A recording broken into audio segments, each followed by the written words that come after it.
Kita mulai aja. Bismillah. Assalamualaikum warahmatullahi wabarakatuh. Alhamdulillah. Wassalatu wassalamu ala rasulillah wa ala alihi wa sahbihi ajma'in. Amma ba'du. Puji syukur kehadirat Allah subhanahu wa ta'ala yang atas limpahan berkat dan rahmatnya kita masih berkesempatan untuk hadir di sore hari ini dalam rangka menimba ilmu secara daring. Tema yang kita angkat pada hari ini adalah tentang tetap asik tanpa musik, yaitu pembahasan kupas tuntas hukum musik dan apa saja yang termasuk di dalamnya. Tema ini kami pilih untuk menjawab keresahan teman-teman di dunia kreatif yang kini kebutuhan untuk konten video semakin meningkat, mungkin untuk promosi atau edukasi dan lainnya yang biasanya yang perlu ada suara-suara tambahan sebagai pelengkap dan banyak yang menggunakan musik. Mudah-mudahan setelah mengikuti kajian pada hari ini kita dapat pencerahan dan solusi berupa kaidah-kaidah yang akan membantu kita sebagai pekerja kreatif yang selamat di dunia dan akhirat. Kajian kali ini diawali dengan pemaparan materi, kemudian sebelum tanya jawab akan ada saudara kita dari Rafiq Studio yang akan sharing sedikit kepada teman-teman dan dilanjutkan dengan tanya jawab. Oke, telah hadir bersama kita narasumber Ustadz Dr. Aris Munanar, SSMPI. Tanpa berlama-lama lagi, mari kita simak pemaparan yang akan disampaikan oleh guru kita. Waktu dan tempat dipersilakan, Ustaz. Nah, Alhamdulillah wassalatu wassalamu ala Rasulillah wa ala alihi wa sahbihi wa man tabi'ahum bi ihsanin ila yaumidin amma ba'd.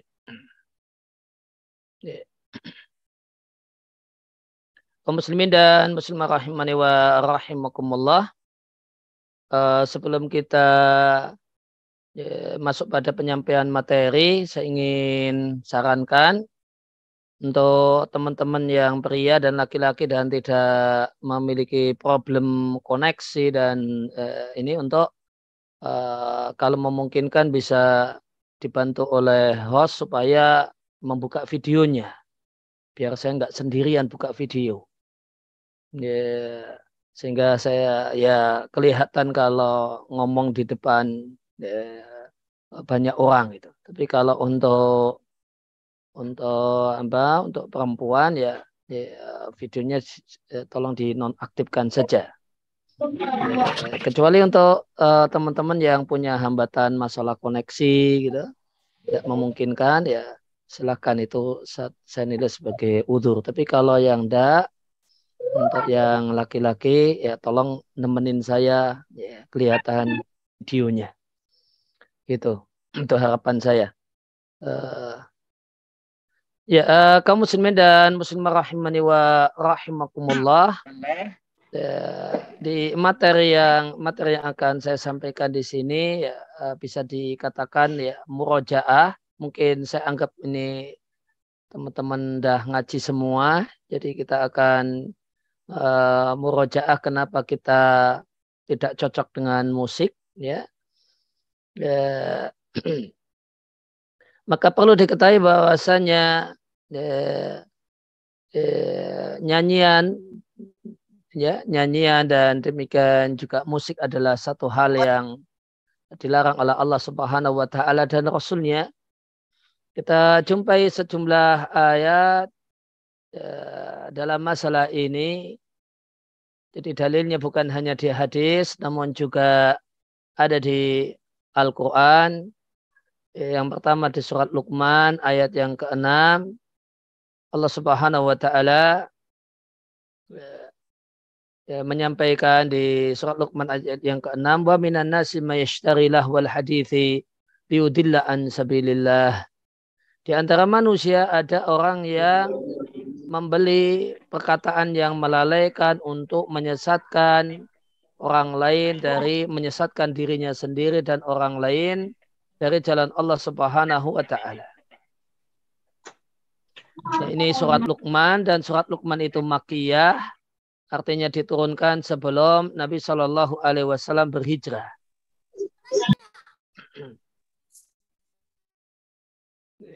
Dan jika kita lihat tafsiran dari salaf,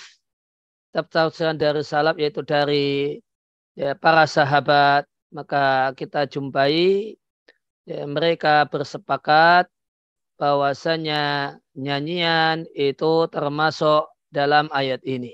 Termasuk dalam perkataan yang melalaikan, yang bisa menyesatkan manusia dari jalan Allah Subhanahu wa taala.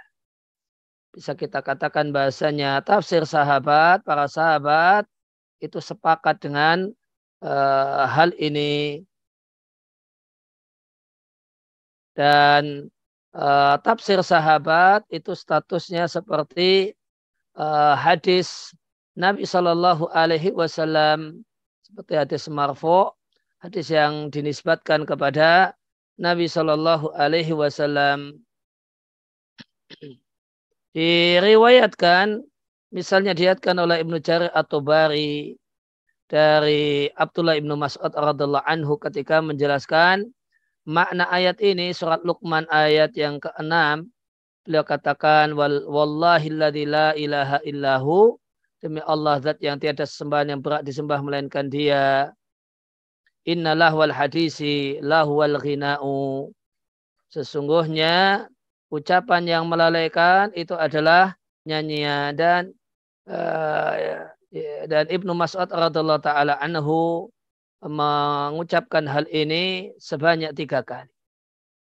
Maka ini adalah tafsir dari Ibnu Mas'ud, dan Ibnu Mas'ud adalah min a'lami sahabati bi tafsiri, ada di antara sahabat yang paling ngerti tentang tafsir Al-Quran. Bahkan tidak salah jika kita katakan Ibnu Mas'ud adalah sahabat yang paling menguasai tafsir Al-Quran.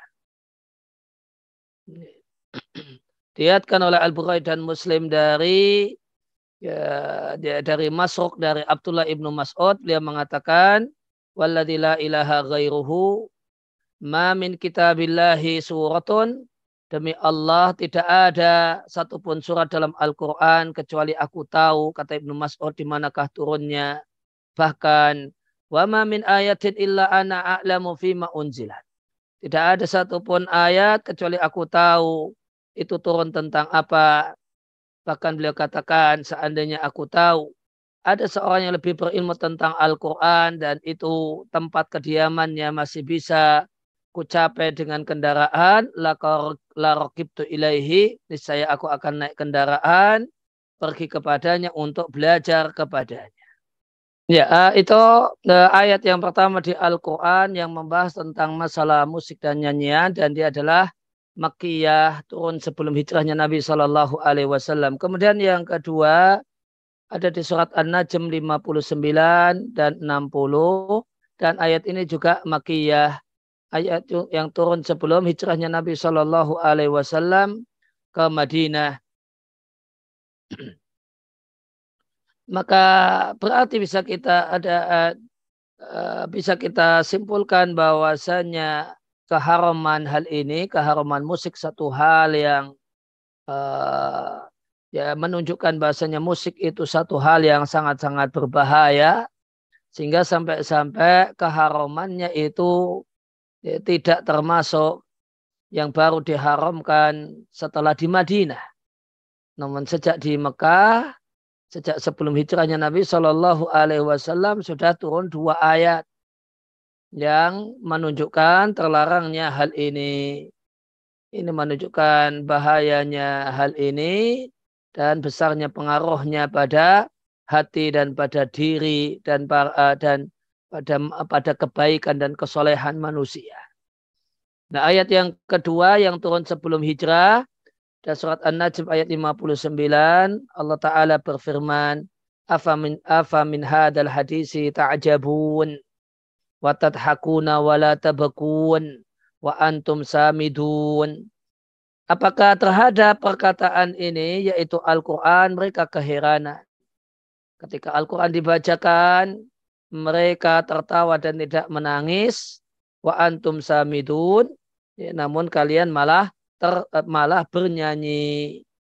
Maka di sini ada kata-kata samidun, dan samidun itu adalah lalainya hati dengan nyanyian. Sebagaimana tafsir dari Ibnu Abbas yang diriwayatkan oleh Ibnu Jarir at-Tabari. Ya, Ibnu Abbas mengatakan, as-sumudu huwal ghina'u. Samidun itu artinya orang-orang yang bernyanyi. Demikian juga dijelaskan dan dijelaskan oleh Ikrimah, muridnya Ibnu Abbas, bahasanya as-sumud huwal ghina'u fi lughatil himyar, ay lughati ahli Yaman. Samidun itu artinya bernyanyi sebagaimana dalam bahasa orang Arab Yaman. Kemudian ayat yang ketiga dari Al-Quran yang menunjukkan terlarangnya musik dan nyanyian adalah firman Allah Subhanahu wa taala di Al-Quran ketika Allah berbicara dengan iblis di surat Al-Isra ayat yang ke-64. Allah katakan wastafziz man istata'ta minhum bisautik, maka godalah dan provokasilah semua orang yang mampu engkau goda dengan suaramu. Maka ada, ya, kita jumpai istilah suara iblis. Dan terdapat dari penjelasan dari sejumlah ulama salaf bahasanya yang dimaksud dengan suara iblis adalah al-ghina, nyanyian. Ini contohnya dari Mujahid ibn Jabir, beliau mengatakan inna sauta iblisa huwal ghina'u. Ya, suara, ya, sesungguhnya yang dimaksud dengan suara iblis dalam ayat ini Al-Isra ayat 64 adalah nyanyian. Kemudian ayat yang keempat di Al-Quran yang menunjukkan terlarangnya nyanyian dan musik adalah firman Allah di surat Al-Furqan ayat yang ke-72 ketika Allah membahas tentang ibadur Rahman. Allah katakan bahasanya di antara sifat ibadur Rahman adalah walladzina la yashhaduna zur, dan orang-orang yang tidak menyaksikan dan tidak menghadiri, tidak nonton azur. Azur makna dasarnya adalah kepalsuan dan kepalsuan, kebohongan. Wa idza maru bil-lagwi maru kirama, dan jika mereka melewati hal yang melalaikan maka mereka lewat dengan mulia. Maka di sini ada kosakata azur yang makna dasarnya adalah kepalsuan, kebohongan, demikian juga keburukan. Namun dan di antara azur itu mencakup semua bentuk, ya, semua bentuk dan keburukan, di antaranya sebagaimana ditegaskan oleh sejumlah ahli tafsir, misalnya Mujahid bin Jabir, muridnya Ibnu Abbas, beliau mengatakan bahasanya azur huwal ghina'u. Bahasanya yang dimaksud dengan azur adalah al-ghina, adalah nyanyian.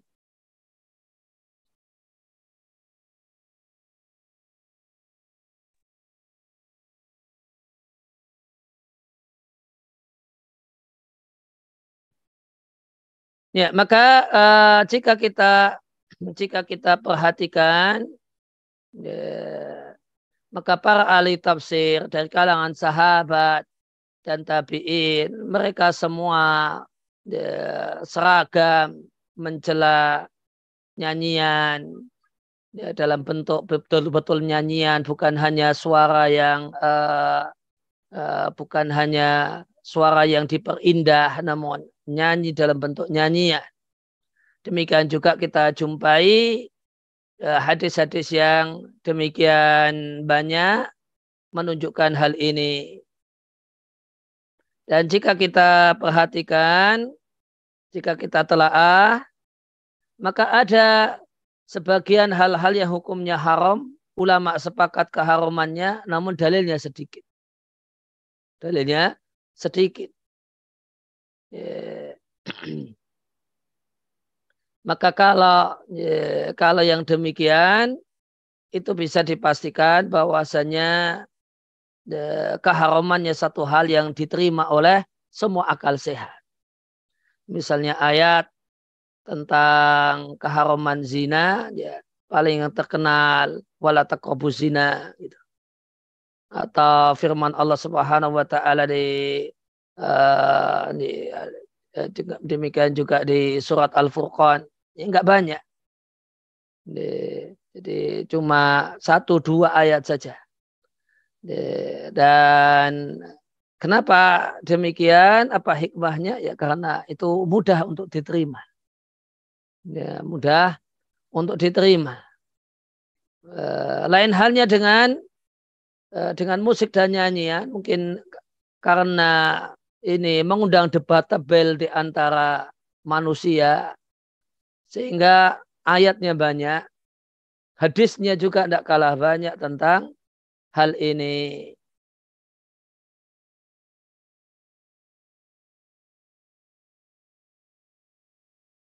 Ya, maka kalau untuk di hadis, maka kalau dari hadis, maka kita jumpai banyak hadis, di antaranya yang diriwayatkan oleh Al-Bukhari di kitab sahihnya, beliau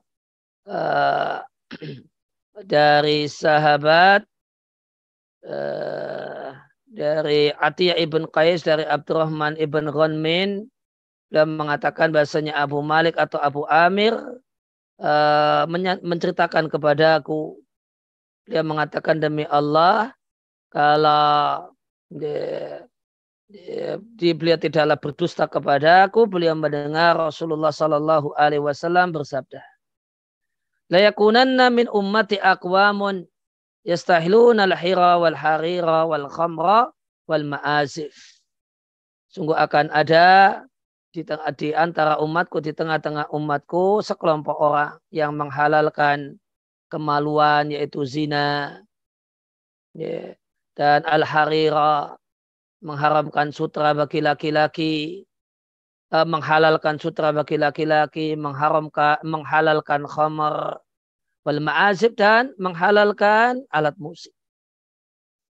Demikian adalah hadis yang diriwayatkan oleh Al-Bukhari.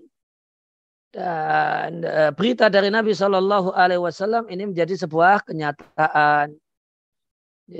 Kita jumpai ada orang yang menghalalkan perzinaan dengan bentuk kumpul kebo atau yang lainnya dengan alasan hak asasi manusia.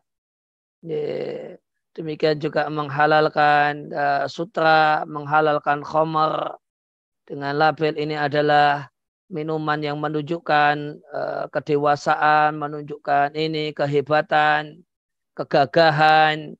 Demikian juga yang menghalalkan ma'azib, alat-alat musik.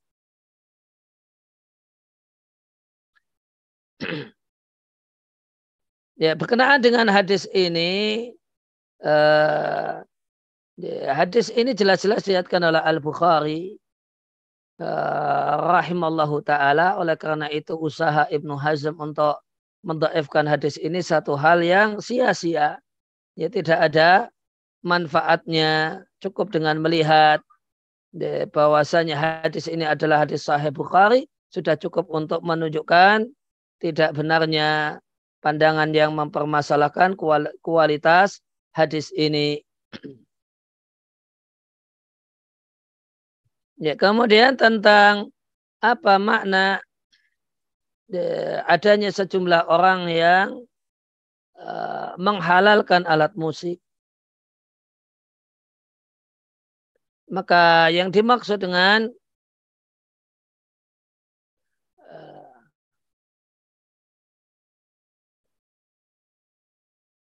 maka yang dimaksudkan dengan adanya sejumlah orang yang menghalalkan alat musik ini ada beberapa penjelasan.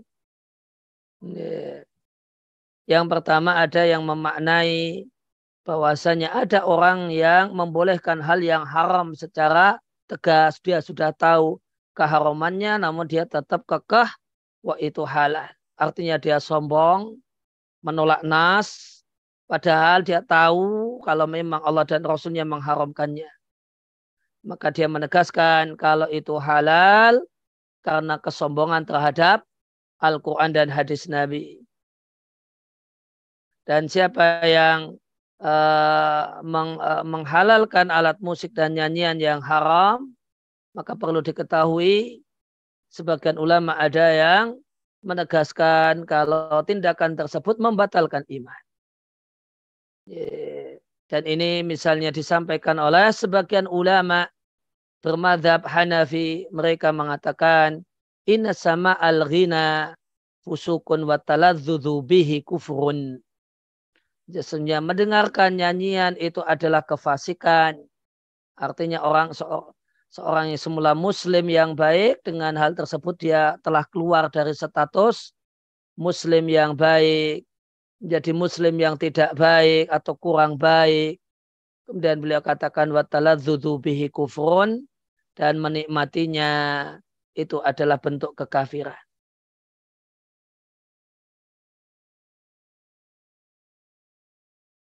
Ya, di antara yang berpendapat demikian ada ulama namanya Bazazi dan Zainuddin Al-Kirmani dari kalangan ulama mazhab Hanafi. Kemudian yang kedua,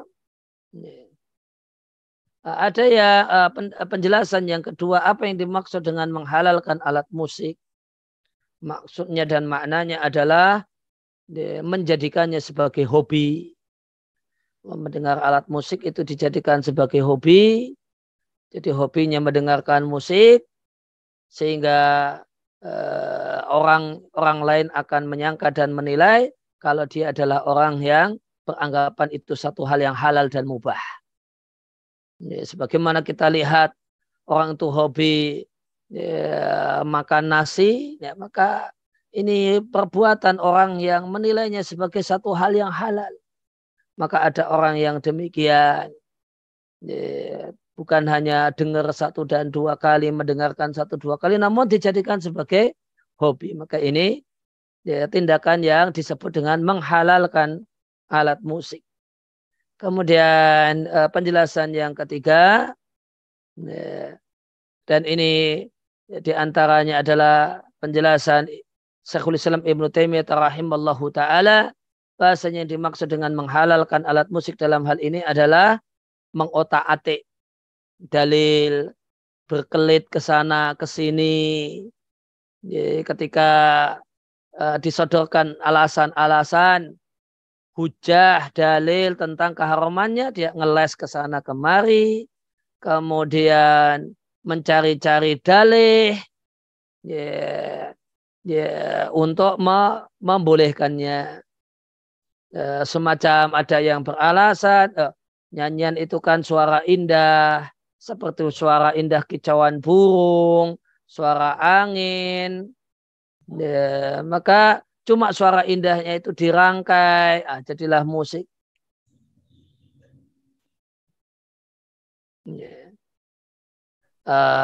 Atau kemudian dalih-dalih yang lainnya. Kalau mendengarkan suara burung berkicau boleh ya, maka kemudian dipakailah kias analog. Mendengarkan suara burung berkicau boleh, maka mendengarkan musik dan nyanyian juga sama. Berarti hukumnya boleh juga misalnya. Atau kemudian berdalil tidak pada tempatnya, semisal pakai hadis yang menunjukkan bolehnya nyanyian sederhana di hari raya, kemudian dan di situ nyanyian saja tanpa alat musik. Di hadisnya hanya nyanyian tanpa alat musik, kemudian dijelaskan, oh ini dalil bolehnya pakai alat musik, bolehnya main musik, bolehnya mendengarkan musik. Padahal hadis tentang itu adalah bicara tentang nyanyian biasa dan itu juga tanpa alat. Maka informasi dari Nabi Shallallahu Alaihi Wasallam tentang hal ini adalah diantara dalail nubuwah, bukti kenabian. Nabi menyampaikan sesuatu yang belum dijumpai di masa Nabi, kemudian ternyata kita menyaksikan sendiri kalau itu satu hal yang nyata. Ya, maka ini semestinya menambah iman kita, bahasanya Rasulullah Shallallahu Alaihi Wasallam adalah betul-betul Nabi, utusan Allah Subhanahu Wa Taala. Kemudian dalil yang lainnya, hadis yang lainnya dalam masalah ini diriwayatkan oleh Imam Ahmad dalam musnadnya, Abu Dawud dalam sunannya, dari sahabat Nabi Abdullah ibnu Abbas radhiallahu anhuma, Rasulullah Shallallahu Alaihi Wasallam bersabda, Innallaha harrama alaikum al-khamra wal maisira wal kubatah. Sesungguhnya Allah Subhanahu wa taala mengharamkan pada kalian ini 3 hal yang disebutkan di sini, yaitu khamar, kemudian al-maisir judi, wal kubatah dan alat musik. Nah, apa itu kubah? Kubah ada yang menjelaskan maknanya adalah gendang. Dan tentu gendang adalah salah satu bentuk alat musik. Namun ada juga ulama yang menyampaikan bahwasanya yang dimaksud dengan kubah dalam hadis ini artinya semua bentuk alat musik. Maka perhatikan bedanya ya. Kubah dalam bahasa Indonesia itu juga dari bahasa Arab tapi pakai qaf. Pakai qaf dan baknya ditasdid, kubah gitu. Itu nanti kemudian masuk dalam bahasa Arab kemudian jadi kubah bentuk setengah bola. Kemudian kalau di sini pakai kaf dan dibaca panjang kubah. Jadi mirip-mirip. Itu uniknya dan menariknya bahasa Arab. Kalau kubah artinya bentuk kubah setengah bola, pun kalau kubah itu bisa artinya gendang, bisa artinya alat musik secara umum. Dan di hadis ini Nabi sampaikan kalau Allah mengharamkan, karena Allah mengharamkan artinya yang punya otoritas untuk mengharamkan itu Allah Subhanahu wa taala, bukan manusia. Sehingga Nabi katakan Allah mengharamkan. Maka kita tidak boleh menyatakan itu terlarang dan haram tanpa dasar. Karena kita menjadi saingannya, tandingannya Allah Subhanahu wa taala dalam mengharamkan sesuatu yang ternyata tidak Allah haramkan. Maka Nabi katakan Allah mengharamkan untuk kalian khamar, yaitu semua yang memabukkan. Kemudian maisir, judi, perlu diketahui bahasanya judi yang diharamkan oleh Al-Quran itu judi sosial. Itu judi jahiliyah. Itu judi jahiliyah. Judi jahiliyah itu judi sosial. Bukan judi untuk memperkaya diri sendiri. Judi jahiliyah itu adalah orang bareng-bareng 10 orang misalnya iuran beli unta kemudian disembelih. Kemudian daging hasil sembelih unta ini kemudian ditumpuk. Misalnya jadi 3 tumpuan. Tumpuan yang pertama besar, kemudian mengecil. Kemudian mereka berundi. Mereka ini bersepuluh. Mereka berundi. Maka nanti tentu yang dapat hanya 7 orang. Padahal mereka bersepuluh. Nah, 3 di antaranya tidak dapat. Nah, ini yang 3 yang tidak dapat ini tugasnya bayar. Bayar unta yang tadi dibeli dan yang tadi disembelih. Kemudian 7 orang ini mereka dapat daging. Namun daging itu kalau judi orang jahiliyah, dagingnya tidak dibawa pulang untuk makan anak istri, bukan. Dagingnya kemudian disedekahkan kepada fakir miskin. Dan dan ini model sedekah dengan cara judi semacam ini, nah ini menjadi satu kebanggaan, dinilai sebagai kerja sosial, amal sosial yang bernilai yang bagus. Dia jadi satu kebanggaan, siapa yang tidak ikut dicela. Maka itu maisir, itu judi yang dilarang oleh Al-Quran. Itu judi sosial. Judi untuk dibagi-bagikan. Bukan untuk memperkaya diri sendiri. Bayangkan. Jika judi sosial saja diharamkan, apalagi judi untuk memperkaya diri sendiri. Maka judinya orang sekarang lebih jelek daripada judinya orang jahiliyah. Orang jahiliyah judinya bukan untuk memperkaya diri sendiri. Judinya untuk bersedekah, bukan untuk memperkaya diri sendiri. Mungkin mereka sudah menyadari ya, tidak mungkin orang itu jadi kaya dengan judi, sehingga memang tidak berniat untuk memperkaya diri sendiri dengan judi. Itu dibagi-bagikan. Kemudian di hadis yang lainnya, berarti hadis yang ketiga, diriwayatkan oleh Abu Ubaid, Al-Qasim ibn Salam, Baihaqi dan yang lain dari sahabat Abu Hurairah radhiallahu anhu, anna Rasulullah sallallahu alaihi wasallam naha an kasbi zamara. Sesungguhnya Rasulullah sallallahu alaihi wasallam melarang penghasilan dan duit yang didapatkan dari alat musik.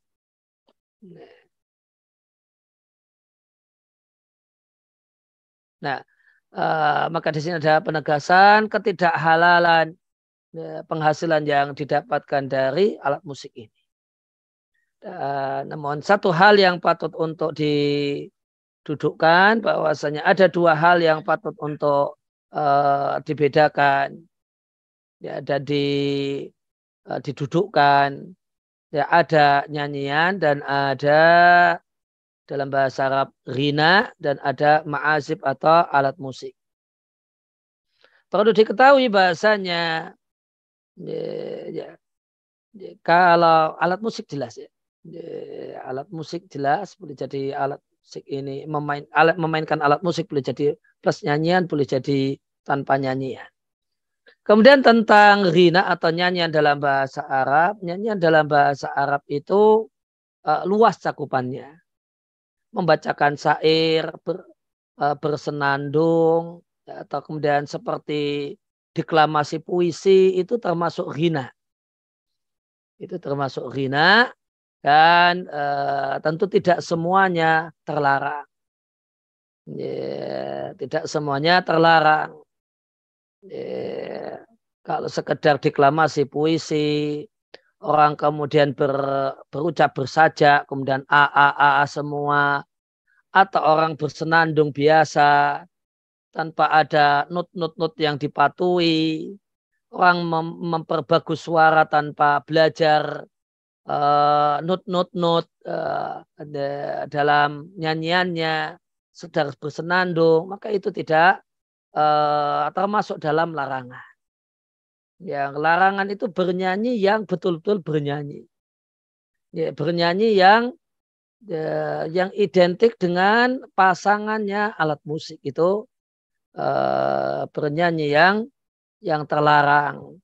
Dan itu yang dimaksud dengan bernyanyi dalam sejumlah tadi perkataan para ahli tafsir dari kalangan sahabat dan tabi'in untuk 4 ayat yang dijadikan dalil sebagai haramnya nyanyian dan musik. Dan ini perlu didudukkan karena sebagian orang yang ada yang ngotak-atik masalah ini supaya berupaya agar musik itu boleh dengan perkataan sejumlah salaf tentang mereka mendengarkan nyanyian, mendengarkan ghina. Padahal ghina di situ artinya membaca syair, sekedar membaca syair, sekedar bersenandung biasa dan bukan nyanyian dalam bentuk nyanyian. Sehingga perlu didudukkan bahwasanya yang namanya ghina atau nyanyian itu ada beberapa macam. Sebagiannya boleh karena itu bukan nyanyian sungguhan, nyanyian yang sesungguhnya. Ada pun nyanyian yang sesungguhnya, maka sebagaimana kata Ibnu Mas'ud dan yang lainnya, itu satu hal yang hukumnya terlarang. Itu mungkin sebagai pengantar ya. Dan namun atau sebelumnya di samping perlu didudukkan bahasanya ghina itu ada beda antara ma'azib dengan alat musik dengan nyanyian. Kemudian perlu dibedakan bahasanya al-ghina atau nyanyian itu ada beberapa kategori. Nyanyian yang betul-betul nyanyian, nah itulah yang terlarang. Dan ini berbeda dengan membacakan syair, deklamasi puisi, dan senandung yang biasa saja tanpa mengikuti sekedar memperbagus suara. Seperti ketika orang baca Al-Quran, dia memperbagus suaranya. Maka itu tidak termasuk. Demikian juga satu hal yang patut untuk dibedakan, beda antara mendengarkan nyanyian, mendengar nyanyian dan mendengarkan nyanyian. Ya, kalau mendengar itu tidak sengaja, ya, kalau mendengarkan itu sengaja, ya, maka ini seperti melihat dan melihat tidak sengaja dan melihat serius. Misalnya lawan jenis kalau melihat secara tidak sengaja, melihat itu melihat. Dan kalau memandangi, nah itu berarti sengaja. Dan itu hukumnya beda antara melihat sekilas dengan memandangi, demikian juga mendengar dengan mendengarkan. Dan dan yang tidak boleh dari alat musik bukan hanya adalah yang dari alat musik itu memainkannya, kemudian mendengarkannya, sehingga kita katakan jika karena termasuk di dalamnya adalah mendengarkannya, maka termasuk dalam hal ini boleh jadi suaranya itu ya tidak dari alat musik misalnya gitar, namun suaranya maka suaranya juga sama. Karena itu sama dengan mendengarkan. Cuma ini munculnya boleh dari aplikasi tertentu ya dengan cara tertentu, dan ada kalau itu ya alat musik secara manual aslinya, maka itu sama saja hukumnya. Demikian mungkin kurang lebih materi pengantarnya ya Mas Ibnu. Ya mungkin bisa diperdalam di sesi dialog. Demikian wasallallahu ala nabiyina Muhammadin wa ala alihi wa sahbihi wasallam wa akhiru da'wana alhamdulillahi rabbil alamin. Baik, terima kasih Ustaz. Sebelum kita beralih ke sesi tanya jawab, ada teman kita yang mau sharing nih, Mas Doni Heri. Apakah sudah live ya? Sudah itu Mas Doni Heri ada itu. Alhamdulillah sudah Mas. Oh iya, ya mungkin bisa saya sharing sedikit tentang gimana di studio bikin video iklan ya, yang tanpa ada musik gitu. Bisa saya sharing sedikit mungkin biar teman-teman ada gambaran gimana caranya gitu. Siap, terima kasih Mas Ibnu. Mungkin saya ingin menyapa Ustaz Haris dulu. Assalamualaikum Ustaz. Waalaikumsalam warahmatullahi Mas Doni. Ya. Sehat Mas, dari mana Mas, tinggal di mana? Di Jogja Ustaz. Oh, di Jogja. Iya. Jogjanya mana ini? Kalau saya di Maguwo Ustaz. Oh, di Maguwo. Iya. Monggo coba sharingnya. Siap. Ya, kebetulan di Jogja itu ada salah satu agensi yang kami itu bergerak di bidang. Salah satunya mungkin pembuatan video iklan. Dan misi yang kami galakkan itu adalah membuat video tanpa musik yang tentunya berlandaskan syariat Islam. Dan di sini juga sudah ada Mas Panji juga, itu videografer kami. Mas Panji mungkin bisa say hi dulu Mas Panji. Assalamualaikum semuanya. Assalamualaikum Ustaz Ari. Waalaikumsalam warahmatullahi wabarakatuh Mas Panji. Sehat ya. Mas? Alhamdulillah sehat Ustaz. Dan mungkin kami ingin sharing sedikit ya, tentang Mas Irfan yang sudah pernah kami kerjakan.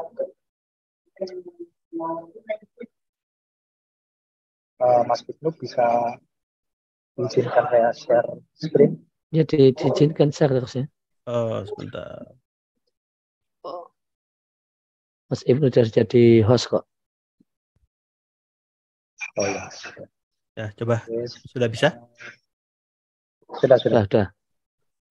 Nah, Taslim Premium Dates, sudah kurma premium pilihan seluruh kaum. Terjun langsung dari negeri Riau dengan quality control yang maksimal. Cocok untuk dinikmati sebagai nutrisi mengabdi pada ilahi.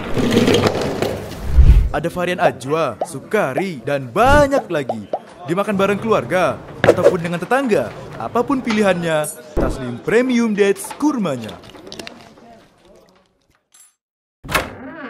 Menjalani hidup dengan semangat adalah motoku sehari-hari. Bekerja tulus dengan penuh harap hanya untuk mendapat ridho ilahi. Dapat menebar bahagia dan mampu membantu sesama adalah sebuah nikmat yang tiada hingga. Kenapa nggak dari dulu ya tampil fresh dan percaya diri gini? Ini dia rahasianya. Sejak rutin menggunakan sabun susu kambing dari Sasumbing, kulitku menjadi lebih sehat, lembut, dan bebas jerawat tentunya. Jadi makin pede deh.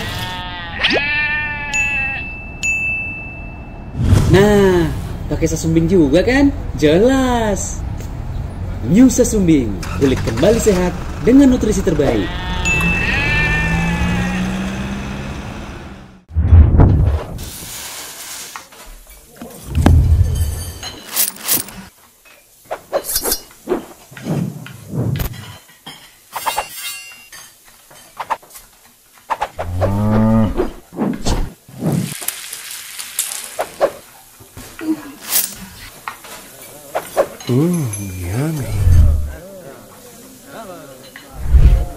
Itu jadi ada beberapa metode dalam membuat video tanpa musik ya. Salah satunya mungkin dari storyline yang yang berurutan, jadi audiens itu ngikutin. Kemudian yang kedua itu salah satunya teknik VO ya. Jadi biar audionya itu nggak kosong, itu biasanya dikasih VO. Mungkin dari Mas Panji nanti akan nambahin ya. Oh ya, VO itu kayak di dubbing gitu Ustaz. Oh. Jadi kayak di dubbing kayak yang tadi video sabun susu kambing. Itu tadi kan di dubbing. Jadi audiens tuh diarahkan moodnya tuh lewat dubbing audio Ustaz. Monggo Mas Panji, mungkin mau nambahin Mas Panji. Terima kasih Mas Doni. Sebelumnya mohon izin untuk menambahkan teman-teman semuanya. Pada dasarnya pembuatan video khususnya di Rafiq Studio ya, yang mana kita membrandingkan bahwasanya kita buat video tanpa pelanggaran syariat atau tanpa musik ya kan, dan pelanggaran-pelanggaran syariat yang lainnya. Nah, sebenarnya pada dasarnya sama ya. Pembuatan video itu dari pre-production, production sama post-production, semuanya sama ya. Nah, cuma yang bakal beda dari pembuatan video tanpa musik, yang pertama pasti lebih sulit karena dengan musik itu semuanya lebih mudah ya. Kalau ada musik, buat video itu perpindahan antara footage satu dengan yang lainnya itu bisa ngikutin beat musiknya. Pada umumnya orang-orang buat video seperti itu, ya kan? Sangat mudah sekali, tantangannya nggak ada. Nah, karena ada syariat, musik nggak boleh.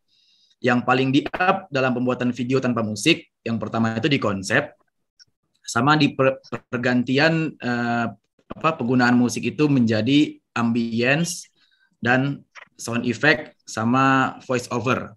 Nah, di sini yang bedanya. Nah, di konsep itu agar membuat video tanpa musiknya itu menarik, tim Rafiq biasanya membuat video konsepnya nggak nanggung-nanggung ya. Semisal itu pekerja, ya kita siapkan wardrobe pekerja yang beneran, properti pekerjaan yang beneran, set lokasinya yang beneran, kayak gitu. Sama termasuk pembuatan narasi, copywriting-nya yang menarik. Nah, dalam skill copywriting teman-teman bisa banyak ya ilmunya, ada yang namanya rima, ada yang namanya segala macam ya kan. Sehingga ketika nanti videonya diedit, diputar, diisi dengan voice over. Nah, voice over mengikuti narasi yang asik ya, copywriting-nya asik, akan lebih enak didengar sampai habis. Itu yang pertama. Kalau dari segi produksinya sebenarnya sama ya, teknik pengambilan gambar sama audio. Cuma tips yang perlu diingat, biasanya tim Rafiq kalau lagi mengambil video, produksi video, agar maksimal nanti ketika pengeditan audio, kalau bisa pengambilan audionya langsung di tempat itu yang langsung bagus gitu. Contohnya misalnya kita adegan mengambil buku, kalau bisa suaranya dapat langsung, suara bukunya set kayak gitu kan, atau suara apanya. Karena ini bisa mempermudah pekerjaan di belakang, biar ketika editing nggak perlu nyari sound effect suara buku kayak gitu kan, dan agak sulit. Belum lagi nanti masalah lisensi kan dan lain-lain sebagainya. Nah, di situ salah satu tipsnya ketika produksi, ambil suara langsung dari adegan yang sedang di-tag. Kemudian di editing, di endingnya ya, di endingnya itu musik biasa kita gantikan dengan ambience. Ambience ini kalau teman-teman tahu itu kayak suara alam, teman-teman. Suara alam itu misalnya kondisi hujan, ya kan? Hujan itu kan suaranya ya suara alam, bzzz, kayak gitu kan. Atau suara pagi hari, suara burung-burung berkicau, angin-angin bersahutan, suara derai ombak ya di pinggir laut. Itu bisa dipakai sebagai ambience yang disesuaikan sama konsep videonya. Tapi harus sesuai ya, jangan sampai nanti videonya di tengah hutan pakai suara air laut, nah itu kan nggak nyambung. Ya kan? Nah, cuacanya cerah dipakai ambience suara hujan, itu juga nggak nyambung. Sesuaikan ambience dengan video yang di konsep tersebut. Kemudian sound effect, nah ini nanti mungkin Ustadz bisa menambah penjelasan ya. Jadi sound effect itu kalau kita sih biasanya efek suara dari gerakannya sendiri, misalnya kayak baju set kayak gitu kan. Nah, dan dia nggak membentuk nada ya Ustadz ya, nggak boleh membentuk nada. Nah, dulu kalau nggak salah Ustadz Rosyid pernah bilang kayak suara meja dipukul kayak gitu kan. Tapi jangan sampai pukulnya yang dung dung dung dung yang sampai ada nadanya, itu nggak boleh. Tapi kalau cuma kayak meja dipukul, buku jatuh, atau suara besi-besi beradu, nah itu kan masih suara alami. Kita pakai suara itu biasanya di sound effect. Nah, supaya video tanpa musik ini tetap asik, maka audionya harus disusun secara rapi. Mulai dari ambience-nya yang diputar dari awal sampai akhir video, ya kan, suara pengisinya, kemudian voice over-nya dengan teknik voice over yang tadi disampaikan Mas Doni, ya kan, sesuai dengan narasinya, kemudian disempurnakan dengan sound effect-nya. Nah, sound effect juga bisa digunakan di misalnya perpindahan video satu dengan video 2 atau transisi, ya kan. Kalau orang pakai musik biasanya nggak butuh transisi, nggak butuh sound effect di transisi karena udah musik itu udah penuh semuanya di audionya. Nah, kalau kita yang nggak pakai musik perlu sound effect, termasuk misalnya kayak memukul dan lain sebagainya, itu menggunakan sound effect. Sama di editing yang lain ya, biar nambah cantik visualnya tentu pakai motion ya, motion text atau yang namanya motion grafik ya kan, color grading, yang itu di luar musik lah ya pembahasannya. Itu. Termasuk kalau grafik itu kita paling perhatiin itu masalah lighting ya Mas Doni ya. Nah, karena Mas Doni juga cover produksinya Rafiq ya kan. Mungkin Mas Doni bisa menambahkan. Dari saya cukup itu sih Mas Doni. Ya, siap. Jazakallahu khairan Mas Panji. Ya, mungkin juga ditambah dari sisi lighting tadi. Mungkin kalau lighting mungkin nggak perlu saya jelaskan. Cuma ada yang hal menarik mungkin tentang tadi Mas Panji sempat bilang bahwa kayak suara alam itu kalau bisa nggak disusun dan itu juga tidak termasuk sebagai musik. Ini sebenarnya relate juga dengan salah satu teori seni. Kebetulan saya lulusan ISI Jogja, tapi saya itu sih fotografi. Cuma saya pernah nemu salah satu bacaan tentang teori musik. Salah satunya tuh teori dari Schaeffer, ya Pierre Schaeffer. Dia berkata bahwa tidak semua bunyi-bunyian itu dikatakan sebagai seni. Artinya tuh kadang ada orang yang bilang kalau suara burung itu musik, kemudian suara deru ombak itu musik. Sementara si Schaeffer tuh bilang itu bukanlah musik, bahwa langkah kaki, suara bom, kemudian suara helikopter itu tidak bisa dikatakan sebagai musik. Jadi itu mungkin juga bisa jadi dalil tersendiri dari sisi dari sisi seninya tuh ada, iya Ustaz. Jadi ada bantahan sendiri di teori musik. Teori musik. Jadi jadi kalau kadang kalau kan teman-teman saya banyak yang yang seniman. Jadi kalau ditanya pendapatnya tentang musik gimana? Ya, saya ambil pendapat dari Schaeffer bahwa nggak semua bunyi itu dikatakan sebagai musik gitu. Ya. Mungkin begitu sih kalau dari Rafiq, dari saya, dari Mas Panji. Mungkin saya kembalikan kepada Mas Ibnu. Jazakumullah khairan atas waktunya. Monggo.